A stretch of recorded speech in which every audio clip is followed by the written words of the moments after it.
Washington looking for every win we can pile up here towards the latter part of the season in Detroit to play that makeup game that was scheduled for February 1st. Lo and behold, tonight, the Wizards in Detroit to play that game.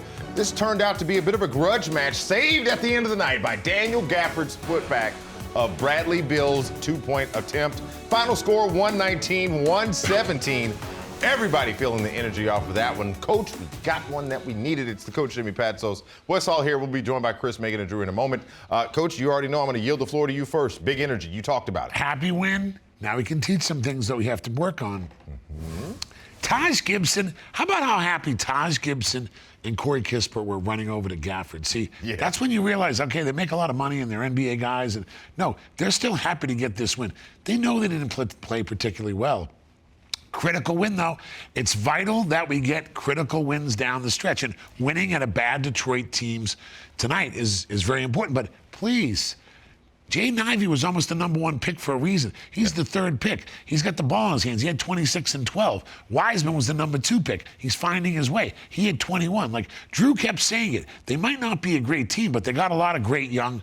I was showing videos of Wes of all these kids at the McDonald's game. I was. And you got to remember, these are the top-ranked players in the country. They're just young. So the Wizards fought them off, valiantly won, and real deal Beal, my man, just outstanding 2-pointers all in the 4th quarter. Critical moments. Beal was getting solid 2-pointers that we needed, that kept us in the game or kept us in the lead. Really good play by Beal down the stretch, in my opinion. He had 32, Bradley Beal did, along with Kuzma's 23, and KP gave you 24 combined of our big three, 79 points in their contribution tonight against Detroit. I want to bring in Chris and Drew and get their thoughts on the post-game side of things. Guys, this one was a little different.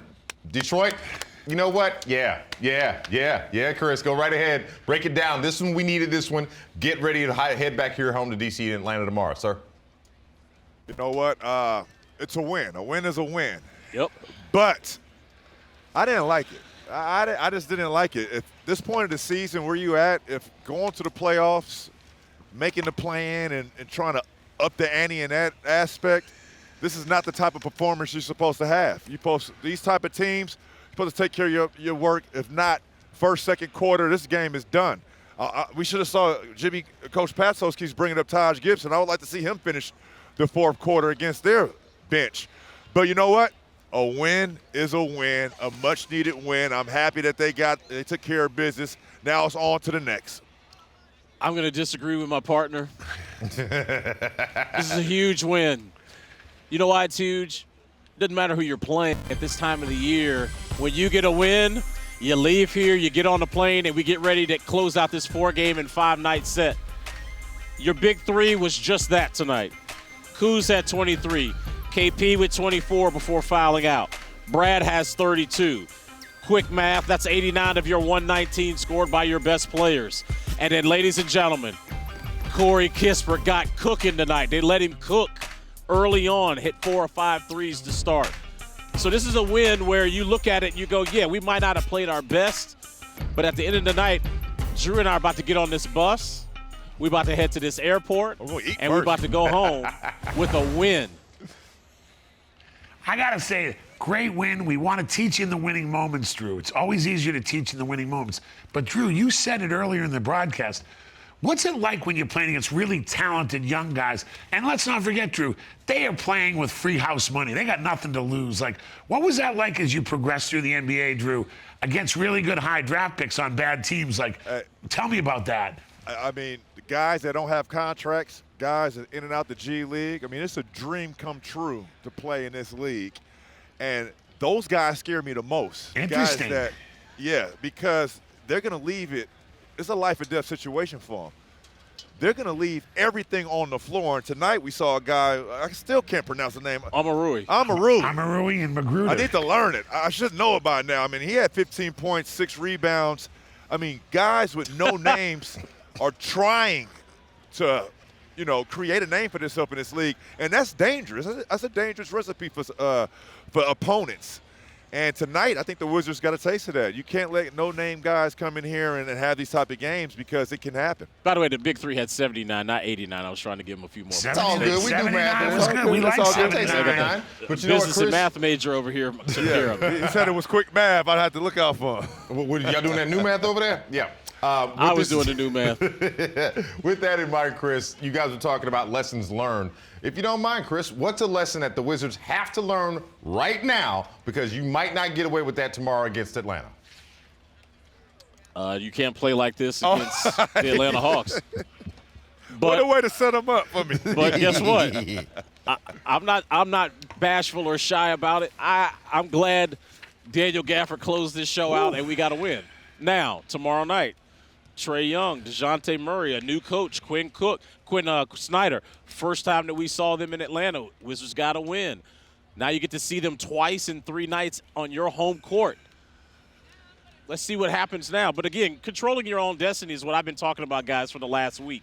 And the Wizards did that tonight. Drew, by any means necessary. Drew, one of the things we were sitting here watching this game, and since we're having a rather candid conversation, I'm like, this is kind of sloppy. Like, the Wizards can't afford to play a game that felt slow and kind of disjointed, because that's what Detroit was doing. They took the flow of the game away. How important is it for the Wizards to be able to control the pace and tone of each game in order to control the outcome? Well, you control the pace of the game by knocking down shots, getting stops, and getting to the foul line. And tonight, the Big Three did just that when you talk about combining for 79 points. But going forward, this is not going to be the same Atlanta Hawks team you faced last week when they had a newly added coach. Now they've had a week under their belt to put in some things, put in a system, a philosophy, and try to rebuild that culture over there. So these guys are going to be ready to play. They're going to be more prepared than ever, and it's going to be an important window for the Wizards to take care of home court advantage against the Atlanta Hawks. Look, I'm going to tell you this. I learned this really quick about this league this year. Each game takes on its own personality. True. Like we're talking about, hey, the Wizards kind of maybe stole one tonight. And then tomorrow night we could come home and they could beat Atlanta by 20. And then we're going to sit here and you're going to ask me, hey, how did the Wizards get this done? I think this is, especially at this time of the year, it's a game-by-game process. How did you play tonight? Didn't play well, but you got to win. What happens tomorrow? That's up for debate. Guys, I'll say this one thing I think we can all agree on. Most important thing tonight was that we got to win for Kyle Kuzma in front of Mama Kuz, in front of his home state. Yes. So I love wins when you don't play well. That's a little character building. I'll take it. Absolutely, guys. I appreciate you as always. Right now, Megan McPeak actually courtside with Bradley Beal for Wizards fans. All right, Brad. Wasn't the prettiest. You guys gutted it out on the first of a back-to-back. Just talk about what it took mentally to have the fortitude to pull this one out. First, praise my Lord and Savior Jesus Christ. We can't have games like this, I'm be honest. We got to be a lot better.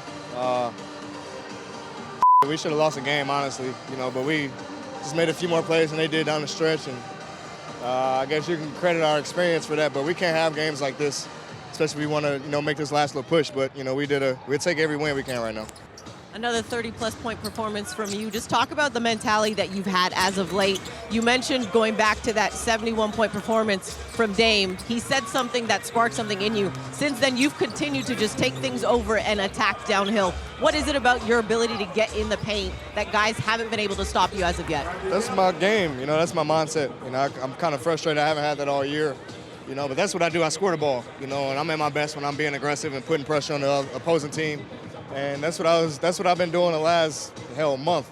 So I'm gonna just continue to keep doing that. Dame is a guy I look up to, and his words still stick with me to this day, man. I already have my mind made up every game that I'm gonna be aggressive, no matter what's thrown at me, no matter what's going on throughout the course of the game. I'm gonna just keep attacking, keep attacking, keep attacking. Congrats on the win. You got less than 24 to the next one. Yeah. But we'll take the dub. Absolutely. Dub received from Bradley Beal right there again. 32 points tonight on the court. Coach, I was looking back at the box score tonight, and I noticed that second quarter, Wizards scored 24 points, gave up 32 to Detroit. And that seemed to be the difference maker because as you and I were watching the game, we know the first quarter, kind of does its thing. But that second, that's when I wanted that separation to happen. The reason I asked you the question is, again, you play Atlanta tomorrow. They're going to come in with a chip on their shoulder, and they're not going to let you have that kind of. That's why Drew answered. I went with the Ivy and the older guys, and Rodney McGruder, who's a Carroll High grad, has been around, kind of a cagey veteran. There's different guys that stepped up for Detroit, but the Wizards were up 29-23. They had a turnover for a basket, and then they didn't get an offensive rebound that was kicked out for a three. It's back to a 1-point game. These are the little things you got to clean up.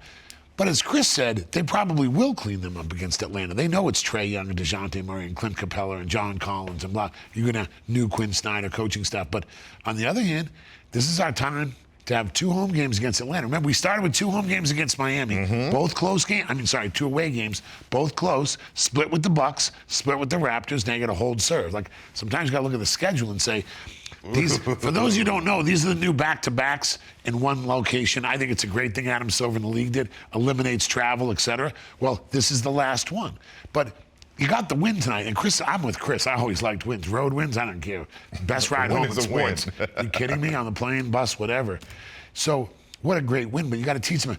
To me, Denny, those 3 fouls in a row. Yeah, they were up like 8. Like, Denny, Corey Kispert was hot early.